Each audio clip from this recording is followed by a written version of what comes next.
Ed Reardon's Week by Christopher Douglas and Andrew Nickolls. Episode 5, A Hint of Calvados.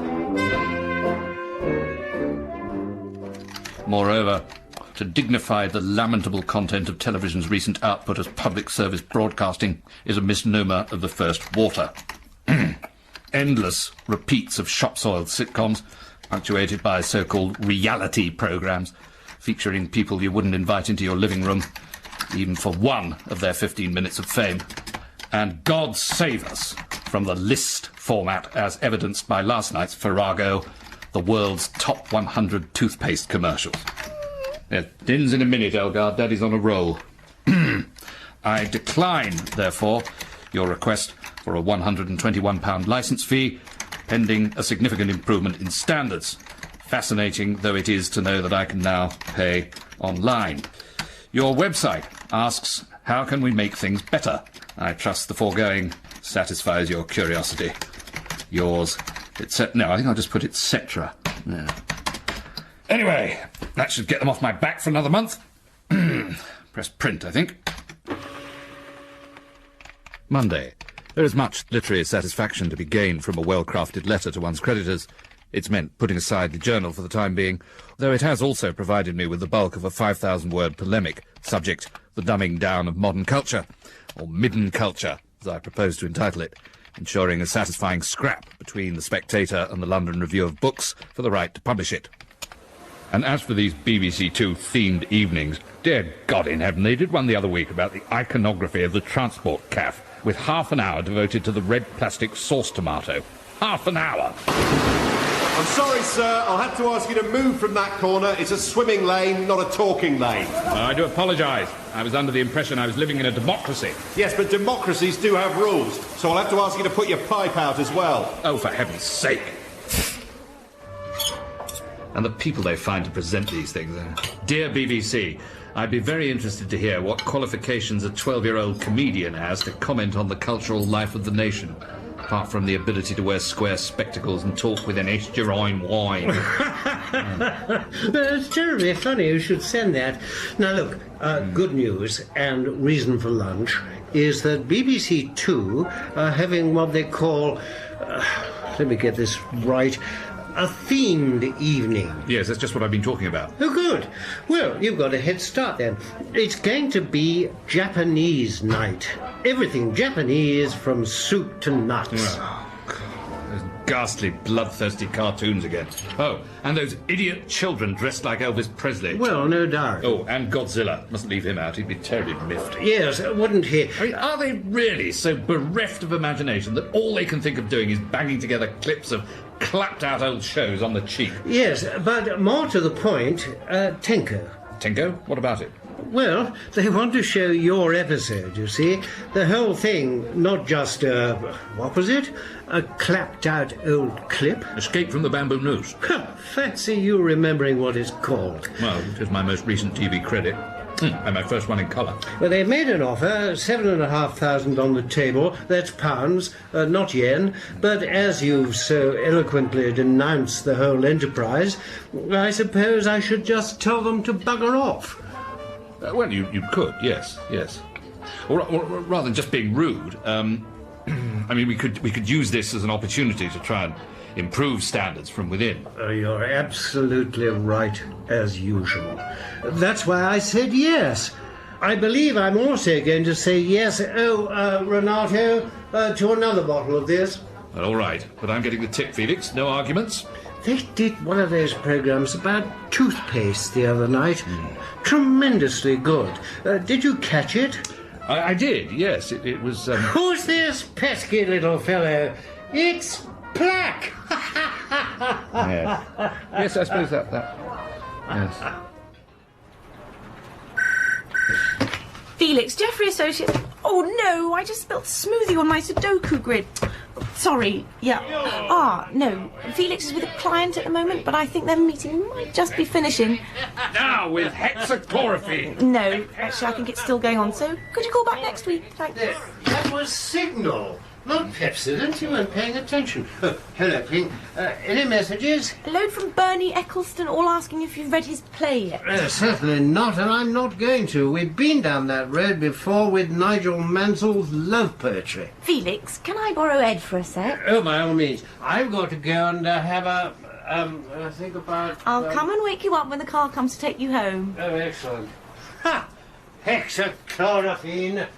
I'm a pink toothbrush, you're a blue toothbrush, Ping, it seems I'm going to be in a position to pay you back the 200 quid I owe you.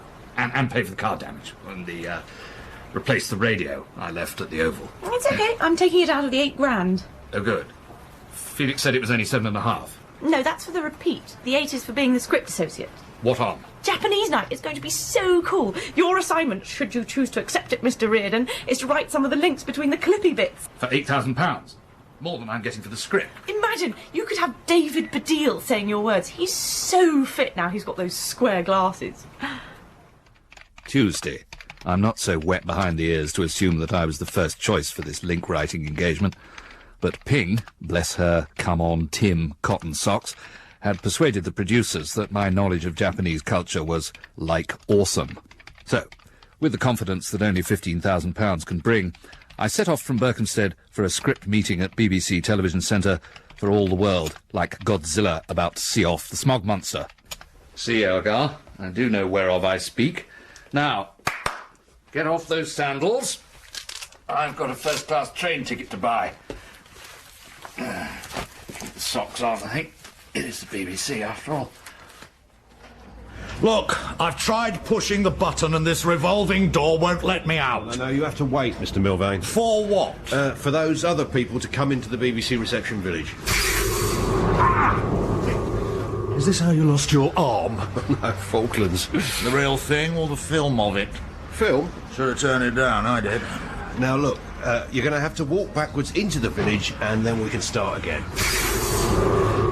Hello, Jazz. What are you doing here? Trying to get out.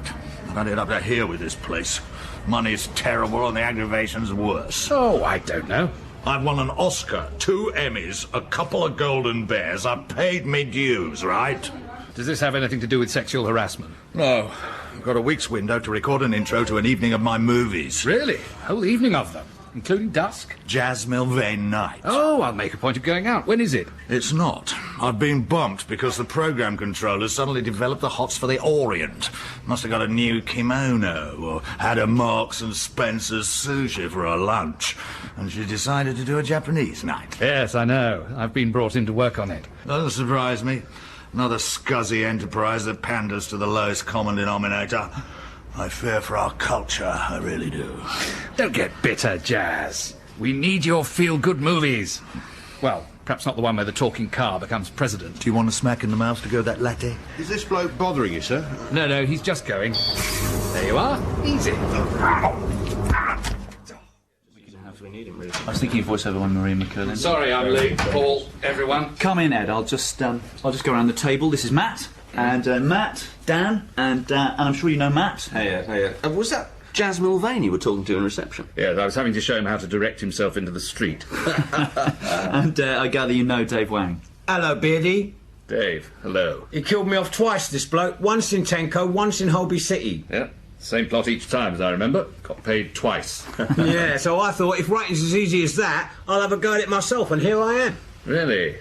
So, anything in the pipeline, Dave? Yeah, no, going nicely. Couple of Crime Watch reconstructions. Got to be in one, too, the betting shop hold-up. Anyway, Ed, we were just having a preliminary look at the running order. Oh, good. So when do we see the man sticking red-hot knitting needles into his eyes to win a car? Well... Or those chaps with scorpions crawling all over them. They're always good for a laugh, aren't they? Well, we're going to try and avoid those clichés, actually. Oh, delighted to hear it. Only trying to break the ice. Though obviously not with my forehead like the man in the Clive James programme. Yeah, because Japanese culture's very dear to the programme controller's heart since she went on holiday there. So it's not going to be Clive James or Chris Tarrant laughing at Japanese commercials. It's not going to be endurance game shows. It's not going to be people being crammed into commuter trains with white cattle prods. You're not leaving us with much. Yes.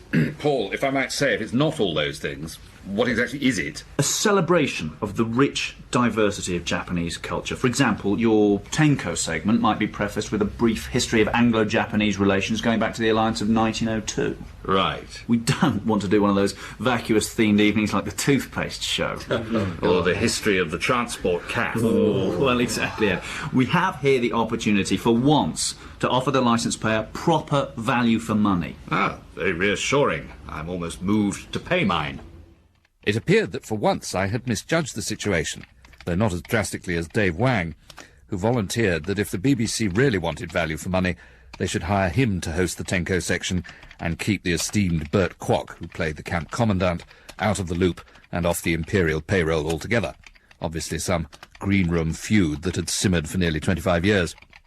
For this impertinence, Dave was teamed with me, as the senior writer on Japanese Night, to keep him on the straight and narrow. We were also handed our itineraries, another pleasant surprise, as the gloat in my voice may have betrayed when I broke the news to my writing class. I'm afraid I can't be with you next week. Oh, bloody hell. I wish you'd told me that before. I had the offer of a ticket to Billy Elliot. I'm sorry, I've only just found out myself. Oh, well, dear, our loss is the allotment's gain. So where are you going to be instead? I'm glad you asked me that, Pearl. You know how you treat my episode of Tenko with such derision whenever I show it to you? Well... No, not derision.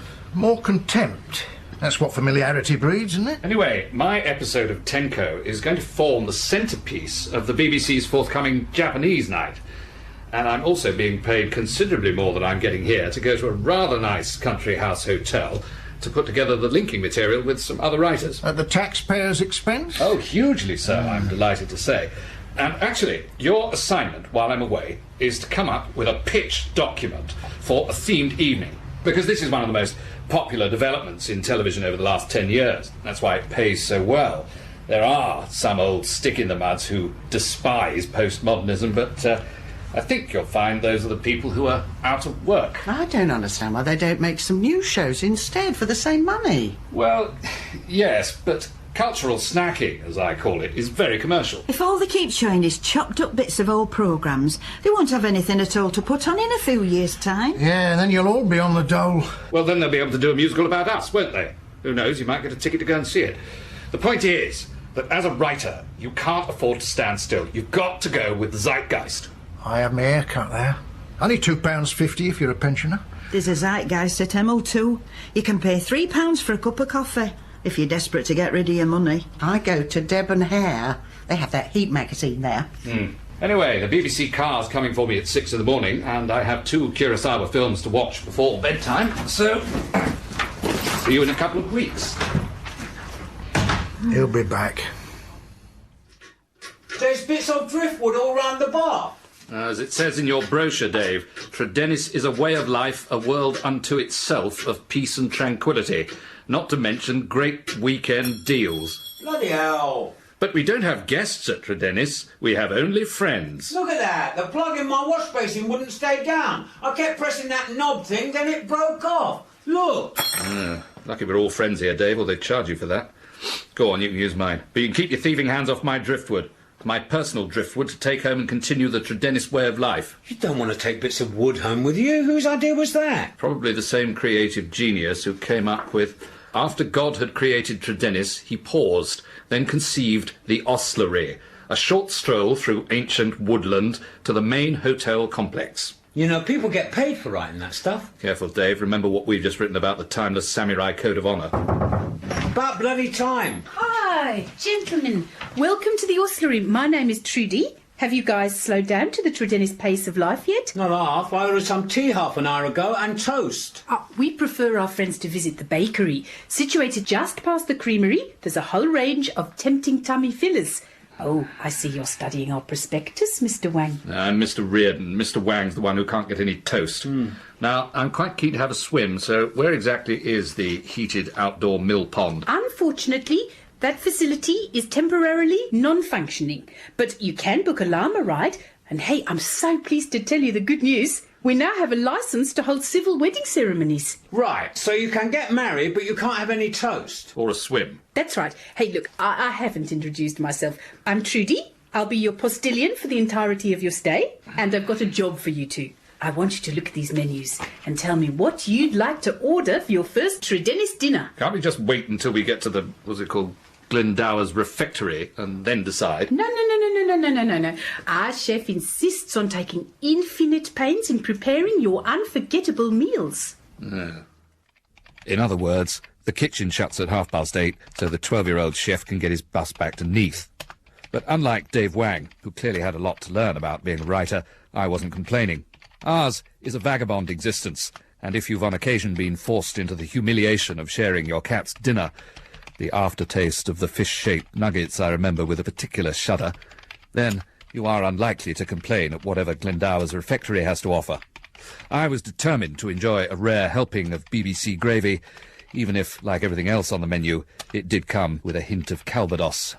Now, Matt, what do we say to another bottle of this? Better not, actually. What about you, Matt? No, I was hoping to get some more work done tonight. Yeah, I'm an early morning starter. I'd better get my 10 hours in.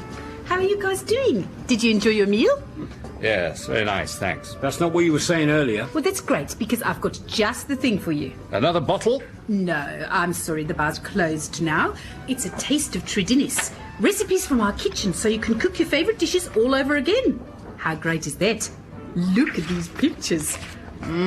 Go on, Ed. It's only 75 quid. A bargain, mate. Are you seriously telling me that at 9:15 the bar is closed? Well, we do have bar extensions as part of our wedding package. Tie the knot at Tredenis. That might interest some of you younger guys. I don't know if you've found the girl of your dreams yet. Yeah, I haven't, actually, no. I have, but she's involved with another sheep.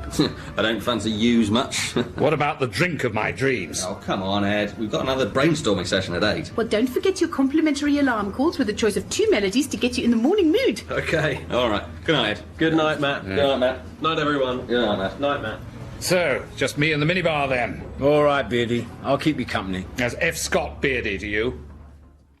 There is a long literary tradition of hard drinking and hell-raising among writers holed up in godforsaken hotels, venting their frustration with the studio system years before the mats were so much as a glint, or even a humourless teetotal look, in their father's eye. One thinks of Dashiell Hammett, Raymond Chandler and William Faulkner in Hollywood, while flying the flag over here were Dylan Thomas and... well, that's about all, really. Julian Barnes, does he drink? Probably not. Though I expect he'd have bought the recipe book. Anyway, it was a tradition I felt honour bound to uphold by giving the minibar a good seeing to. Bloody thing's locked. Minus and all. That's the Tredenis way of life. Oh, well, better make some notes for tomorrow. Oh, no, we're not going to let this defeat us. Come on. Where are you going? The secret of being a real writer, Dave, is observation. Did you notice anything unusual about the restaurant where we were just sitting? Yeah, all the chairs were up on the tables all round us. Did you notice anything on the wall? No smoking sign in English and Welsh. Did you not notice the elegant glass case containing examples of Welsh cutlery down the ages, Watson? What do you mean, Watson? It'll tell you on teletext, won't it? No. Oh, didn't mean to do that, just meant to open it. Good Lord. What on earth did they use this for in 1546? How long are you going to be on my shoulders?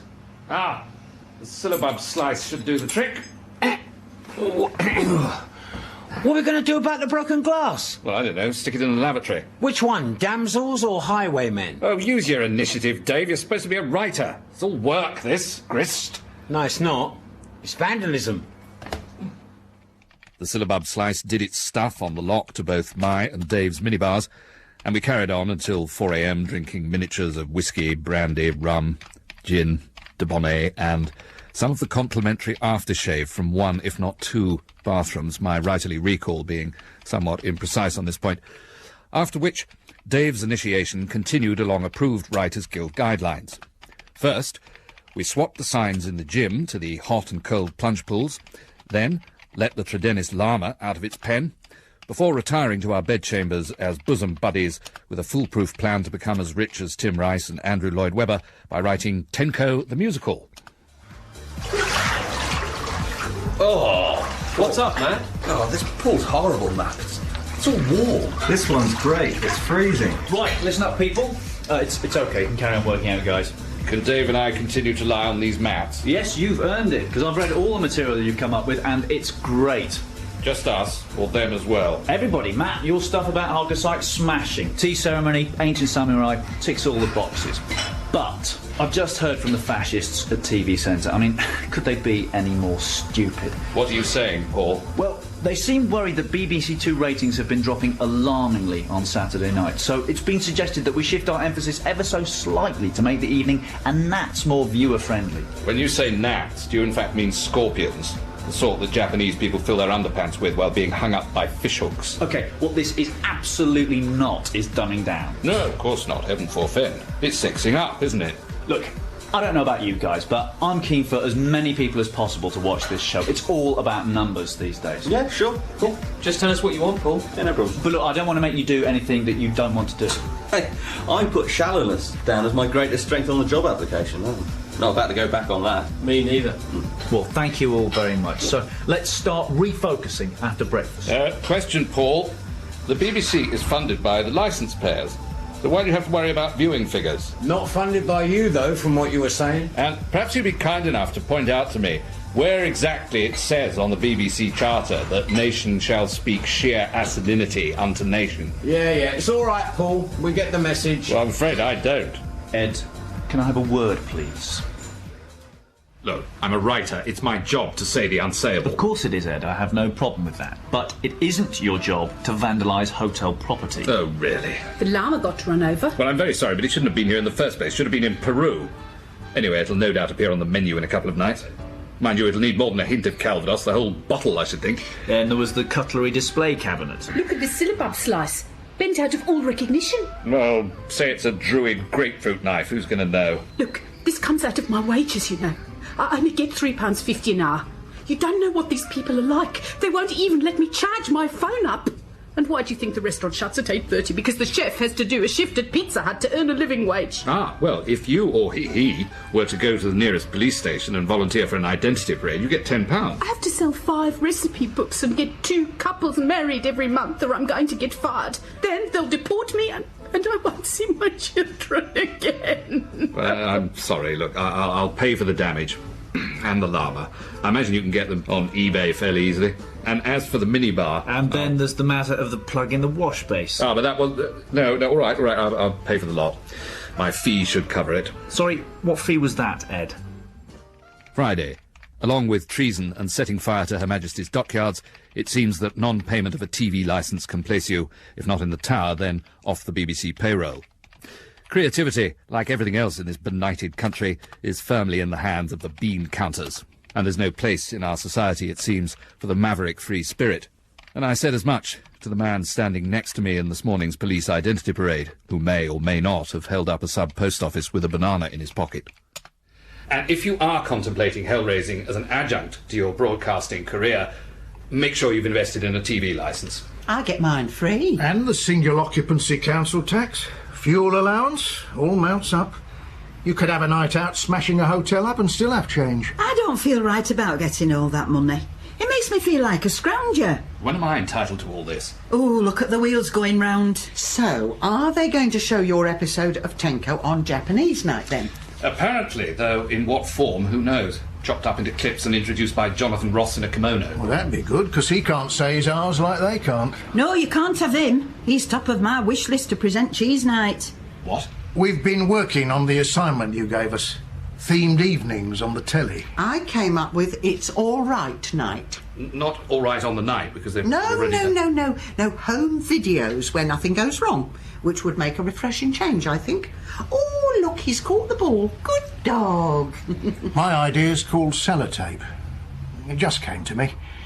It's good because you can digress into sticky labels and Christmas tape for an hour or two. Oh, yes, you should send that in. I did. And? They want me to write a couple more paragraphs. Well, make sure you get paid up front. And don't harbour any illusions about retaining the integrity of the idea. Before you know it, there'll be blue tack and Pritt sticks everywhere. Remember this, Elgar. Won't last forever. Gin on the table. Sheba underneath it. And a programme with Daddy's name on it coming on TV. These are the good old days. Could this be Mr. Hubris come a knocking? Ooh!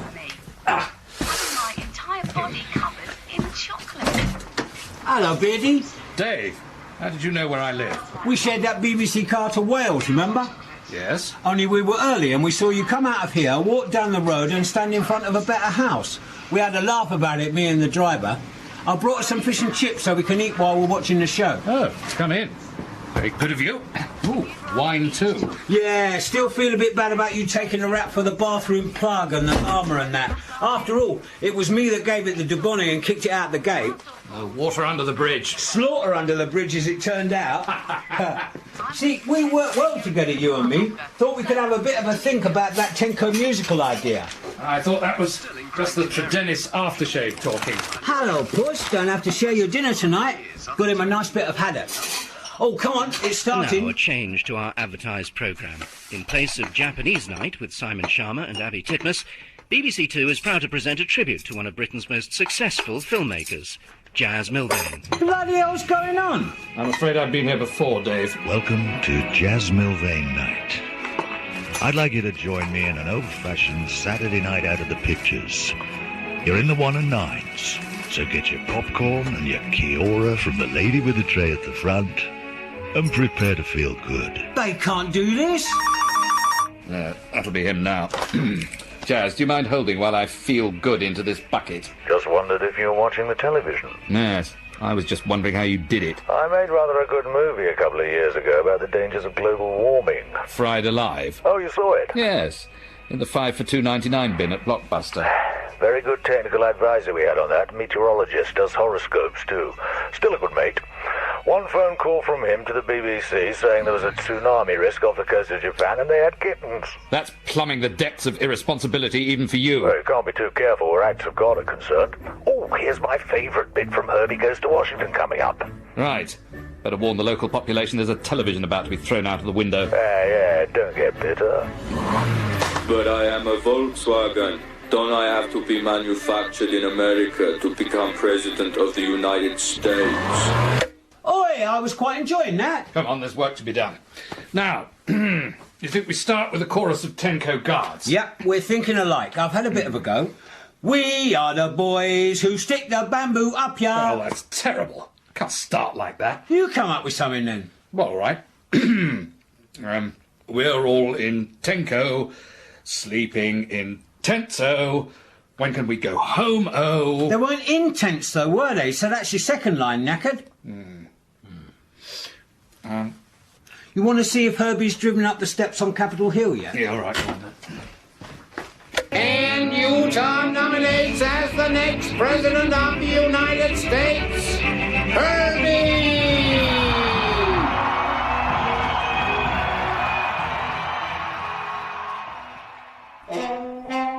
Ed Reardon's Week starred Christopher Douglas, with Stephanie Cole, John Fortune, Matthew Holness, Martin Hyder, Philip Jackson, Rita May, Geoffrey McGivern, Barunka O'Shaughnessy, Dan Tetsell, Chris Addison, Joanna Scanlan, and Geoffrey Whitehead. It was written by Christopher Douglas and Andrew Nickolls. The producer was Simon Nicholls.